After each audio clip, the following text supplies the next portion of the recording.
I'm waiting for, okay. Okay. Welcome everyone. Welcome to SiD Back to Basics. I'm Jenny Schlickebeer and I'm with SiD Support and my co-host here is Mary and we will be, okay. We both like to do a quick greeting and then we generally turn off our camera. Um, but we are the SiD support team and we are doing a session today on SiD Back to Basics, level gains and measurable skill gains. Um, and happy Friday afternoon. I would like to reiterate what Lindsay said. Thanks for coming. It's a Friday afternoon. It's sunny out. We're all ready to go, but let's get through this piece of info and then head into the weekend. So, SiD back to the basics, level gains and measurable skill gains. And I just want to highlight measurable skill gains is the phrase, but we often refer to it as MSGs. So throughout the session, if I talk about MSGs, I'm talking about measurable skill gains. And I'll try to remember to say that again because it's easy to forget. Um, okay, so our session today, we have a few sections. One, we're going to talk a little bit about the couple of reports in SiD that are about level gains, and a reminder that those are about participants only. Then we'll talk through the various MSGs. So we have MSG 1A and D, and that's about level gains, literally, like pre and post testing level gains, and then subject tests. And then we'll talk about MSG 2, which is about diplomas and diploma equivalency testing. And then MSG 3, 4, and 5, which we lump together because those are MSGs that are targeted only allowable for students who are IET in IET programming. And one of them is also for workplace. So that's what we're going to cover today. And so let's launch right in. So we're going to start off with taking a look at the level gain and MSG report, a couple of reports that cover these topics. And actually, before I launch into the actual report, I just wanted to point out to you all that the Minnesota Department of Ed's new and updated website, which I think Brad pointed out a little bit this morning, has a great page that is about the performance indicators, is kind of the general wording used for the things that our ABE program and all ABE programs around the country, they get sort of judged and have to show their performance indicators on a variety of things. And so these are the ways that we measure progress and show the success of adult education programs and students. So on the website, the MDE website, there's a link here that Mary is putting. Anytime I mention a link, Mary will be putting it in the chat as well. They have a page on their website that goes into these performance measures. And then this link down below is also on that same page above. It's a link directly to a document that is all about, goes into great detail about each of the MSGs we'll be talking about today, as well as some of the other performance indicators that Brad talked about this morning. Like he mentioned and talked about the employment after second quarter of exit, employment after four quarters after a student exits. Those are not what we're talking about today. Those are performance indicators that the state figures out by doing data match after the fact. Today, we're talking about the ones that are in SiD that you track in SiD and then show up on your reports in SiD. So that's kind of a distinction there. But that document on that second link there is very handy with lots of detailed information about, including some of the MSGs we'll talk about today. Okay, so to get us started, I want to show you the level gain, MSG, and post-test rates report. This is a report you should all be quite familiar with. It's on the report tab in SiD, and you go to the report tab. On the second section about outcomes is the level gain, MSG, and post-test rate report. This report shows participants only, so that's what it defaults to. So participants are students with 12 or more hours. This report is due in August to the state. And so you're probably familiar with it. You probably hopefully look at this throughout the year to kind of take a look at how your program is doing in their rates of people meeting various level gain and MSGs. But when we talk about it, we usually kind of blow through it pretty quickly. So this session is we're going to take a little bit closer look about what each of these MSGs really mean. Okay, so like I said, this runs for participants. So it's only going to show you students who have 12 or more hours and who also have a pretest so that you know that what their entry level is. The report is organized by entry levels. So the EFL stands for educational functioning level. So that's based on the pretest that you give students. So in this example here, we have ABE level 1. There are 10 students in that category. this is how many hours they have, average number of hours per student, how many of those students have a post-test, what percentage of students have post-tests, which is pretty easy in this one to see that 4 out of 10 is 40. Then we'll go into all the MSGs, and that's what we're going to talk about more closely today. If you click this plus sign over here on any of these categories, then you will see all the 10, in this instance, you'll see the 10 students that are in ABE level 1. So you can click all those plus signs and see everybody listed, but then that gets a little overwhelming. So these are the categories. So let's take a look at the different MSGs. So quickly, I'm going to highlight them on this report, and then I'm going to go into more detail about these in the upcoming slides. So the first two here are both of MSG 1. The first one is MSG 1A, and that is gains based on pre and post testing. So they've made a gain from one of these entry levels. So if a student is an ABE level 1 and they are counted as a gain here, that means they had a post test and they showed a gain to the next level. So that's MSG 1A. MSG 1D, I mentioned a bit this morning at the opening session, and that is for students who show a passing score in one of the subject tests of either GED or HiSET. Okay, so that's new last year. So that was so we're trying to highlight that a bit. Okay, so after that we have MSG 2s, and those are about diploma. So actually, when the state reports this, these are combined into one column. But for our purposes, we like to separate them because the first column we show people who got the diploma, and that could be the standard adult diploma with the state portfolio system, or credit-based diploma at your program. And then we have a separate column here for the students who pass the entire GED or HiSET, which is different than the 1D, which is about subjects, just passing one of the subjects. MSG2 is those who get the complete diploma after passing that exam. The next set of MSGs, as I mentioned, we kind of lump those together a lot. And those are MSG 3, 4, and 5. And the reason we lump those together is because these MSGs are only allowable for students who are in IET programming, integrated education training programming. And so those students are eligible for all three of these, 3, 4, and 5, or workplace literacy students. And those students are eligible for MSG 4. So MSG 3 is about post-secondary credits. MSG 4 is milestones, and we'll get into more detail about these. And MSG 5 is credentials. And then the next column, it says MSG parentheses any type. And what's interesting about this column is this is counting up the number of students who have an MSG of one of these kinds over here. So if you look at this one, this screenshot's a good example. It doesn't necessarily add, like this row shows that 2 students have an MSG 1A, which is a level gain, and 3 students have a credential earned. But it doesn't say 5 over here. So probably if you clicked open that plus sign, you'd see that one of these students has both the 1A and level 5. So we don't count all the various MSGs, unfortunately.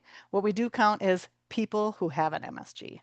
So this column over here counts how many people in each category have some kind of MSG, even if they have more than one MSG. And then we have a percentage. So the number of students who have some kind of MSG, it's in each level, but also we have a total at the bottom. And the final column, which is mostly blank here, is what the target is. So this report screenshot we have is from last program year, 24-25.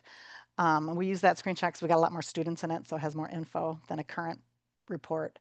And last year, the target for the state was 36.7%.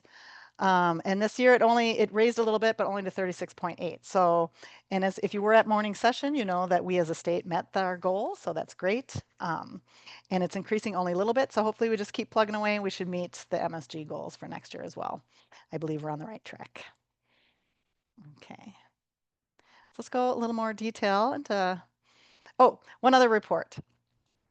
So that report, the prior one, is the one that you do turn in in August to the MDE. But if you want to hone in and just look at who are the people that actually have gains, that previous report is kind of hard and clunky because if you open that each level, you're going to see all the students, including those who don't have a gain of any kind. But if you want to see which are the students who did get the gain, we have this report, and it's just called the MSG's report, also on the report tab.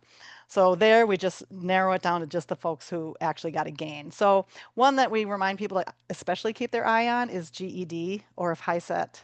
This example, there's nobody with a HiSET. So and you can plus open that and you can look at your students who are listed here as showing a gain. And the reason I highlight GED is because sometimes, and we'll get into this in more detail, sometimes you know of a student who's like, oh yeah, I know they got their GED, but then you want to check here to see if they're on the list, because sometimes we might not have a data match. And I'll get into more detail about that. But this is a way so that you can focus in on just those who have the gain and kind of double check info.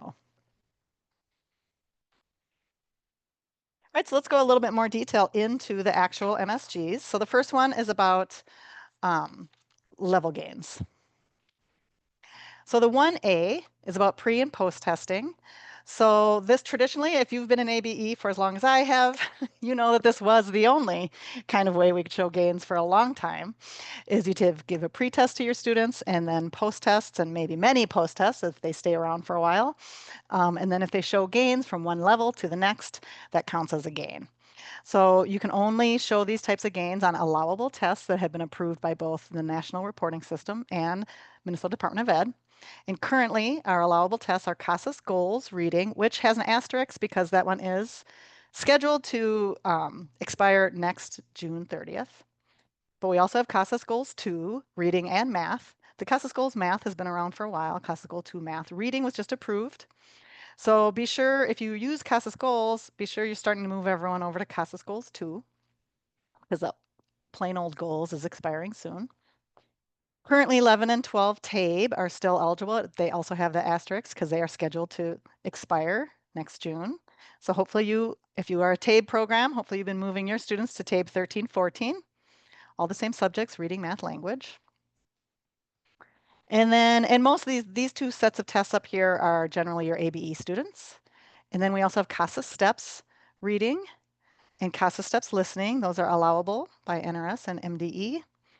And we have a little asterisk because the scores, if you score above 238, then your student, that doesn't set them a new level. You have to then at that point move them to TABE or CASA Goals. And same with the listening, the cutoff at the top. You can show a gain if they were CASA Step 6, and then they get on their post test, they get higher than 238, then they get the gain, but they don't have a new level now for the upcoming year. So then at that point, you should always make sure if anyone tests above these on the CASA steps, you should always make sure to post test them. I'm sorry, to start them on a new test, either goals or TABE. So those are our current eligible tests. And I want to talk a little bit about how you know which of the tests they take is the one that SiD is considering their pre-test. Because for a lot of our students, they're with us for quite a while, or they go and they come back and they leave and come back or whatever. So we have a series of tests on our students. So sometimes it's hard to tell when you're looking at a student record, which one is the one that is setting the level.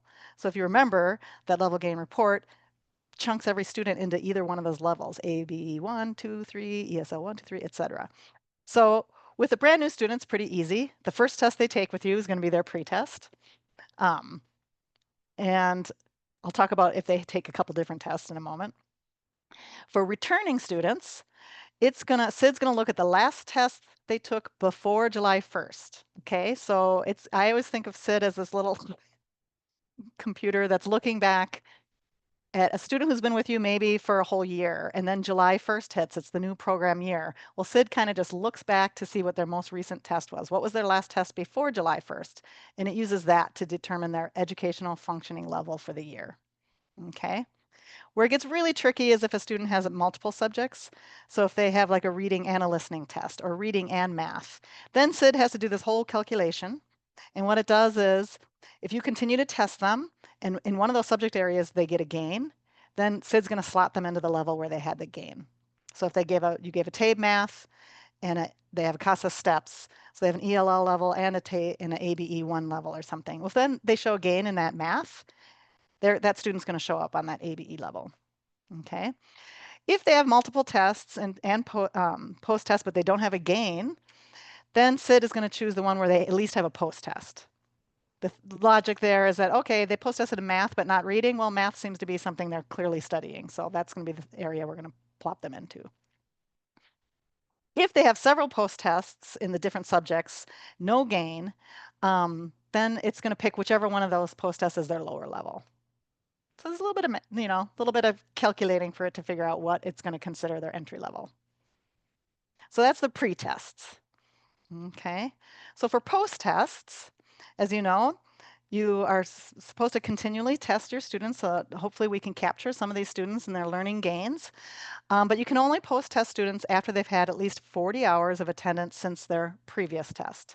So whether that was their pre-test, their first test they ever took, or if you've given them another post-test, any test, you need to wait 40 hours of attendance before you give them their next test. There is one exception for this, and that is in very limited situations where students are in short-term classes. And we have a link here that Mary put in the chat as well for what those scenarios are where you could test somebody prior to 40 hours. But that's very limited, and there's all kinds of rules. They have to be a specific situation, and you have to put some comments in their record. So look at that carefully. And now I'm going to show you a few reports and other ways you can look at student information to figure out who is eligible to post-test. Or we will in a second. I think I have another screenshot first. Yes. So on the topic of figuring out which students or which tests is a student's pre-test is you can look at a student record. This is a screenshot of a student record. In the top part up here is a little summary, and this shows their last tests in every subject area. And this is a nice quick snapshot with limited information. If you want to see all the tests your student has ever taken, you would click on the assessment tab, but that can get a little overwhelming. If they've been around for a while and they've taken a lot of tests, that's kind of a long list. There's all kinds of tests there. So this one's a nice quick snapshot for you to just take a look. What was their last reading test? What was their last listening test? Or if they only have one, if they have a bunch. It'll also show you if they have a level gain this year. So the student already does have a level gain this year for their listening subject. It shows you what their pretest entry level was. It shows you what their current max and functioning level is based on the test they took this year. And that shows you which test date was the one for their entry, which test date is considered their pretest for this program year. So remember how I said the system's going to look back to whatever their last test was prior to the beginning of the program year, which began July 1st. So in this case, this student took a test in May on May 20th. So that's the one the SiD is considering as their pretest for this year. So now you kind of have some information and you can go look at that assessments tab that I said is a little overwhelming because there's a lot of tests listed on there sometimes. And you'll know, okay, the one on May 20th, that's the one SiD considers the pretest for this year. And then shows the one they took most recently, their score and form. So you can also look at this to determine what their next form should be. And another signal on this page is if these words are in red, that means they don't have enough hours to test. Red, stop, do not give them another post-test yet. If this were green, it symbolizes that they have enough hours to take their next test. So there's a lot of info in this little window right here. So if you are trying to determine who you can give post-test to, because of course, in order for us to be able to show gains, to show that our students are moving from one level to the next, we do have to, continually do post-testing. So there is the assessment history report that's also on the reports tab. And when you run this report, there's a few toggles. I think you have to select one of the toggles. It doesn't just run automatically. So if you're a small program, you might run this report for your whole program. It might not be overwhelming if you do that. And it's going to give you a list of students. It's going to show their last tests. If you're a big program, you're probably running this. There's a toggle. You can run it just for particular classes, or you can run it for a sub-site. So what this report will do will show each student. It'll show the date of their last test, which test it was. If you have a student who has a couple different tests, that's here. An example of that is here. It shows the date, the type of test, what subject it was, the score. And in this column, it shows you how many hours they've had since that test. And this is whether they're eligible to test. So this person is not eligible to test on TABE, but you can see they took a Best Plus a long time ago, and they have many hours since that one, and so they're eligible to test on that. Okay, so this report, the bright green is signaling to you who is eligible to take a post-test in that particular test. Okay. We have another option that's very similar to what I just showed you, but instead of it being a report, there's a screen. And this is in the class area. So if you're a teacher and you log into SiD, you normally go directly to your class's attendance screen. And what we're looking at is a class, but we're looking at the assessment screen. So if you are in the attendance screen and you're taking attendance, you can just click over to the assessment tab and you're going to see this screen. And this one shows you the last test that every person in your class took, or the last eligible test. If the test is too old, it's not going to show on here. So if you have a student who's all they've taken is tests too long ago, they won't even show on here. But the first column shows retest, and if there's a little check mark in that box, that means they are eligible to retest. Okay, and you can also see the hours column shows how many hours they've had since that test. So then it shows the student's name, the test, the subject, the form, the date they took it, the score, what level it was. Over here it shows you if they have a gain in that particular test and subject. And over here it shows you if they have a gain of any subject of any, so they might not have a gain in reading, but if the student has a gain in math, then it would show a little plus sign there. But for your students, for your teachers, if they're compiling lists of students in their own class who are ready to test, they can just toggle this and just show the check marks, and then they're just going to see the students who have had enough hours since their last test and are eligible to test. Okay, I think we had a question, but I think it was answered, right, in the chat. Okay, so that was MSG 1A. We kind of went through that quick, and testing is pretty involved, but yeah, we're going to move on to 1D. But pre and post test can get a little tricky sometimes, so we want to spend a little time on that. But now we're going to move to MSG 1D. And as I mentioned, this was discussed briefly in the morning session this morning. This is a fairly new MSG option, and this is for students who have passed a single subject high school equivalency assessment test. So that's in Minnesota, we use both the GED and the HiSET. And a passing score, you must enter these just like you have to enter CASAS and TABE tests into SiD. For this MSG 1D, you have to enter the subject area tests for GED and HiSET in order for SiD to know that they got that passing score. Now, just a pause, that's different than if they complete the entire GED. We do a data match, and I'll get to that in a moment. But for this subject test option of MSG 1D, you do have to put the score in. Okay, so just like putting in their TABE or CASAS, you go to the student's record, you go to the assessments tab, you select from the drop down here, you're going to select either the GED and each of the subject areas is listed. You're going to put the date they took it and you put in the primary score. And if their score was 145 or above, then SiD will then register them as having a MSG 1D on that level gain table. Now, one little tidbit is just like any other new test, if you click the drop down and the GED subjects aren't listed or the HiSET ones aren't listed, you do have to do a one-time step where you go to the main page of your whole SiD when you first log in and you add various tests to your test menu.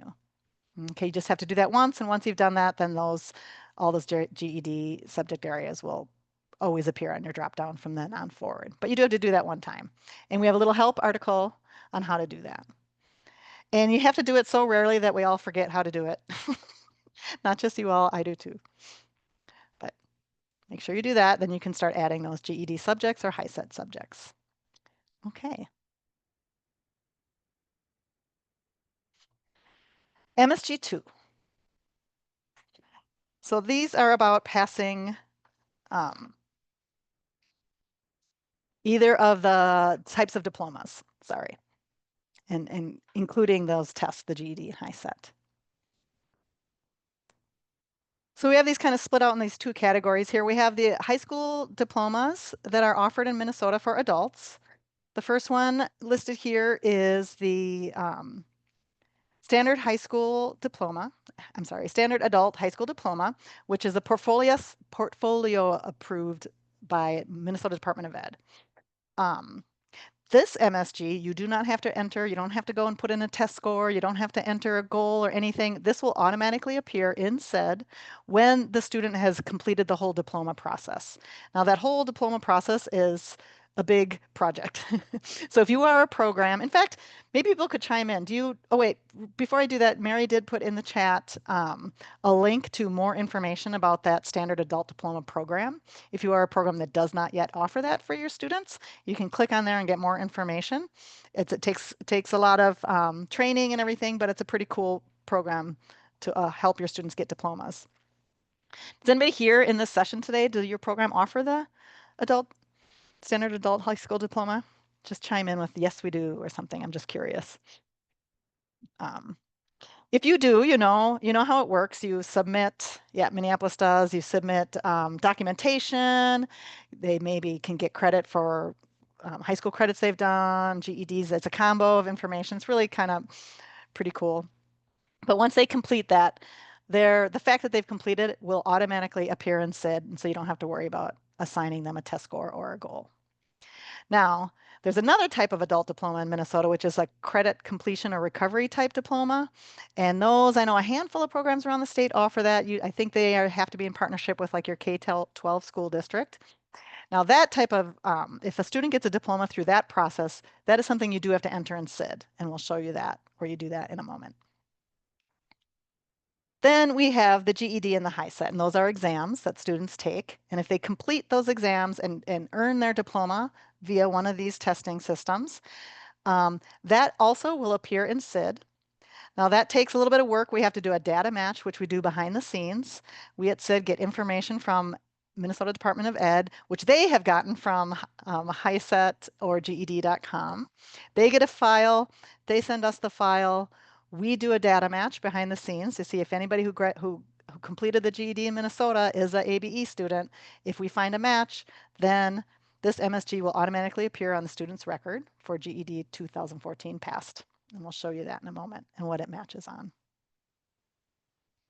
I see Metro North does credit recovery. Yeah, I've always wasn't sure which programs do that. Okay, so the automated history items. So the state competency-based diploma, as I mentioned, that's the one where programs work with MDE to do a portfolio of students, and then they can earn a diploma that way. When a student earns that diploma, this will appear on we're looking right here at a student's history screen. So this is where you put in maybe goals, or you put in various items of student information, whether they're employed, unemployed, that kind of thing. The same screen, this will appear if they earn that state competency-based diploma. And it says automated at the end. So that's how you know that it was done automatically by data match, or not data match, just when that student completed that diploma. It'll have the date, and it'll say status match and automated state competency-based diploma. So that one works pretty smoothly. Now, if you do a local credit-based diploma, you have to enter the information yourself. So you go to the student, we're looking at Marsha Brady, her history screen. You select the date when the diploma was earned. Then you have to select from the history goal drop-down, you select goal, enter as primary. Then from the history item drop-down, you select local credit-based diploma. And super duper duper important, make sure you click met. Because this is a way you could put a goal that they have set the goal, but that's not going to give you the level gain or the MSG. You got to make sure you put met when they have indeed completed that diploma, and then click save. And if that student has 12 hours, they will now show up as having MSG2 on your level gain report. For the GED HiSET, as I mentioned, we do a data match for this. So what that involves is, like I said, we get a data file from the state Department of Ed, and we get that twice a month, usually around the 1st of the month and around the 15th of the month. Behind the scenes, we run a data match. And what we have SiD looking for is it tries to match information on 2 different levels. First level, it's going to find students if they have a match of first name, last name, and birth date in SiD with the file we get from the state who got it from GED or HiSET. If that match is made, then we go to the second level, and it's going to look to see if we have a matching either phone number, email, or social security, last 4 digits, will match with that file we get from GED, or I'm sorry, from MDE, who got it from GED. So if first, last, birth date, and one of the following, phone number, email, or social security match, then ding, this entry will appear on their history page. The NRS primary GED 2014 matched. Status is met, automated. Then you know that's how it got there. Okay, oops, highlighted in yellow.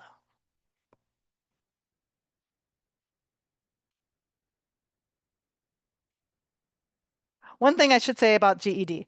So occasionally, not occasionally, now and then, not super regular, but somewhat regular. We have a programs contact us and they say, I know my student so-and-so got a GED, but they're not showing up. Well, we could say, when did they get it? If they just got it last week, maybe we haven't done the match yet. Or if they say, oh no, they got it 2 months ago, then we will look deeper and we will say, okay, let us take a look. So we can take a look manually at the file that we are given from the state. And pretty much, I'd say most of the time, Mary, we find that um, there's some kind of mismatch. There's a name misspelling either in SiD or GED.com, or birth date, like a typo on the birth date, or there's just no other second level match. If there's no second level match, then we tell them, okay, you're going to have to put the student's social security number in SiD, or you're going to have to put in their phone number because that's what they have in GED.com. Then it'll match. Okay, so we can almost always kind of find the issue and solve it. If there has been somebody that you just know got a GED, but it's just not showing up. So definitely contact us. Um, and then finally, unfortunately, sometimes there is a match. They don't show up in the level gain report, but then you come to their report, their history page, and you say, huh, it is here, but why aren't they showing on the level gain report? That student, almost every single situation like that is because they haven't gotten 12 hours this year. Unfortunately, the level gain report is only counting participants. So it's kind of a bummer. All right, I got to keep moving along.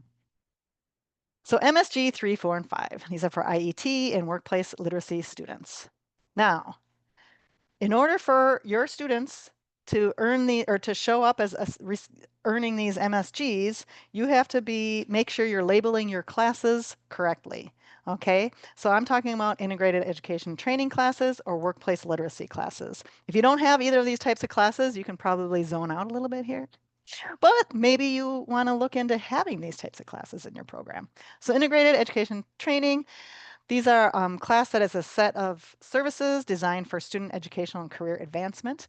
They have required elements, ABE instruction, workforce prep, and workforce training delivered concurrently and collaboratively. That is like the official definition.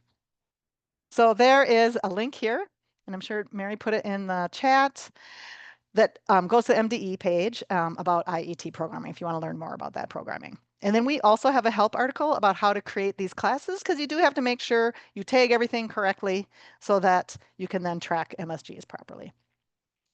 So in the case of IET and workplace, for that matter, just when you're creating this class, just like any other class, you create the name. We do like you to put IET in parentheses in the IET class names. And workplace literacy, I think we like to have you put the name of the place that you're partnering with for the workplace. So if it takes place at a workplace, I think I've seen Gertens, Gardens, Anderson Windows in the names of classes around in Minnesota. Then you fill in all the other stuff, the teacher, the room, the times, etc., blah, blah, blah. You scroll down to the bottom of the page. So this is a fake page cut in half because the bottom is where it's very important. We have these two options here. You probably never select both yes for both of them, but just for this image, we wanted to show you. So integrated education and training program. You're going to toggle and select yes if you have one of these IET classes. And we have a little reminder here in parentheses, IET classes have to be approved by MDE for them to be considered true IET classes. And so then if you have that type of approval, then you can select yes for the class and then click save. Workplace literacy is also just a toggle yes or no. But make sure you toggle those. Otherwise, your students who are in those, if they get a credential or something, they're not going to show as an MSG unless you have properly labeled your classes. Oh, and I highlighted that section in yellow. So we made a report where you can take a look to see which of your classes are labeled appropriately. So it is the desk audit report, and there is where you can verify your IET and workplace literacy classes. So the desk audit report is, again, like all our other reports in SiD on the report tab. This one's kind of far down. There's a report called desk audit.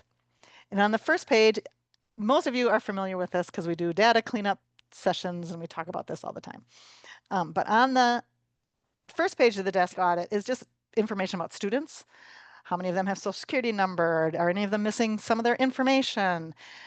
But the second page has information about classes. So this is where you're going to see if you have IET classes, they will be listed here. If you have IECLE classes, they are listed here.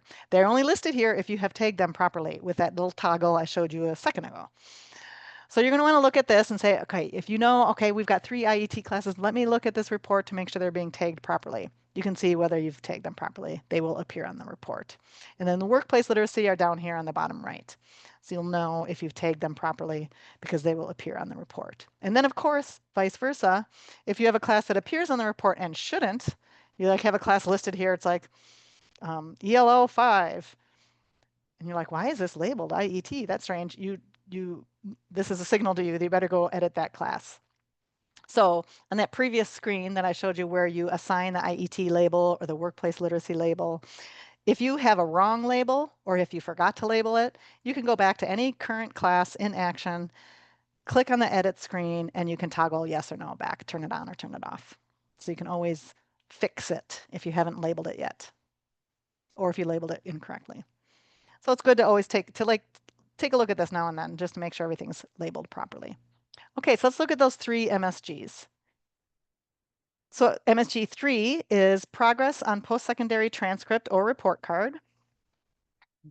MSG 4 is progress toward milestones. And MSG 5 is passing the technical or occupational knowledge exam. And I want to quickly point out this link down here. It's the same link we linked to earlier, which is to the performance indicators document that MDE has on their site because they have a lot more info about each of these MSGs. These 3 MSGs are a little more involved. And we don't have time to go into all the level of detail of what entails these MSGs, but you can find that, including examples of what might count at this document here. And Mary put that document in the chat again. I'm sorry, the link. So again, only IET students are qualified for all 3 of these, and workplace literacy can do number 4. So 3 is they have to have, they're showing progress on post-secondary transcript. I believe you have to have a copy of the transcript. MSG 4 is milestones. So student must have satisfactory progress report towards established milestones. And so what they mean by established milestones is you as a program, when you're developing a workplace literacy program or IET with a work site, you establish with that work site what you want the milestones to be and how the students can show it. So you can make some internal classroom test or an oral exam based on what they have to do at work. If you've set that ahead of time, and then if your students meet it, then you can put that in SiD and that'll count as a gain. And then number 5 is occupational and knowledge-based exams. We have a list of what we call credentials that are available in SiD. And if they meet any of those, like typical ones are the CNA exam or boiler license exam, that kind of thing. So let's show you how you can make sure that gets on the student's record. Okay, so for MSGs number 3 and 4, again, measurable skill gains. Kept saying I was going to remember to remind you all what MSG stands for. For MSG 3 and 4, you do have to go to the student's history page, and you're going to select the goal NRS primary from the history group, toggle. So similar to, what was it, the diploma one? So you're at the student, you're looking at their history tab, you put the date in when they got this, whether it was the MSG3 or the MSG4. You select from the goals, drop down NRS primary. Goal dash NRS primary. And then from the history item toggle, you select for MSG3, you select the one that says 12 plus post-secondary credit hours and an IET, parentheses MSG.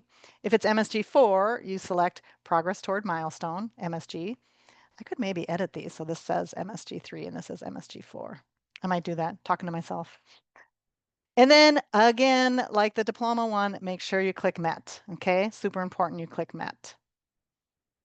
Okay, so that's MSG 3 and 4. Make sure you enter those. For MSG 5, it's slightly different, and there's an additional step that you might have to take, but it's similar. So you go to the student's record, you go to their history tab, put in the date. This time, this toggle for the history group is different. It's not goal NRS primary, it's goal credential earned, because that was something we had in SiD already before these MSGs existed. We had these credentials. Then from the history item, you click the drop down and you're going to have a list of credentials. Now, the first time you do this, and anybody in your program, you might not have any credentials here. You have to take this other step to turn on the bunch of credentials that you want to be able to display on your drop down. And we'll show you that in a second. But if that's already been done at your program, if you're a data person and they've already been tracking these, you probably can go to this toggle and you're going to see the various credentials that your program is helping students get towards. So you select the one, and then again, make sure you, from optional status, you select met, and then save. All these screens have a save. Okay, so that's for for MSG 5, which is about credentials, or the occupational related test. So as I mentioned, there is an additional step you have to take kind of the first time you do this, which is to turn on which credentials you want to see displayed in this dropdown. And to do that, you go to this admin tab, and I have pictures on the next page. You go to the admin tab. You probably go to this admin tab often when you're creating your subsites, that kind of thing. There's a site-specific history item link. You click that. The next screen will open. It's big. It's bigger than this, but in the top left corner is a little link that says Manage Credentials Earned. Then you'll get a page of all the possible credentials, and I believe there's like more than 70 on this list. Is that right? Seems like a lot. So you're going to check off the ones that you want to have available on your dropdown. Okay, so you probably only have to do that once. Maybe in a couple years, you guys start doing boiler license, and you have to come back, turn on boiler's license, and click Save. So turn that on, and then you'll be able to assign that MSG5. All the ones you've checked off will now appear on this dropdown. Okay, woo, 2 minutes, just in time, y'all. Okay, so we have one little quick summary of the MSGs. So just a reminder, there's a whole bunch of ways you can show your students are making gains, making level gains, etc. So MSG 1, 1A is pre and post test level gains. You enter the tests. 1D is passing a subject test of GED HiSET. You have to enter that. MSG 2 is diploma. If it's a state diploma or GED or HiSET, that info gets put in kind of behind the scenes. If you're doing a credit-based diploma in your program, you have to enter that history item. MSG 3, you have to enter the history item, and it's only for IET students. And that's if they're showing progress on post-secondary transcripts. MSG 4, progress toward milestone. You have to put that history item in. It's only for IET students or workplace literacy students. And MSG 5, passing a technical or occupational knowledge-based exam. In SiD, they're listed as credentials. And that is only eligible for IET students. And you have to put that on the student's history item. So, I was worried about getting through everything because that's a lot of info, but I think we have time for if there's any questions. Did we talk too fast?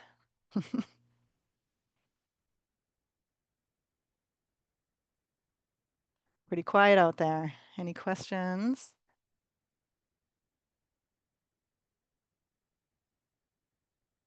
All right.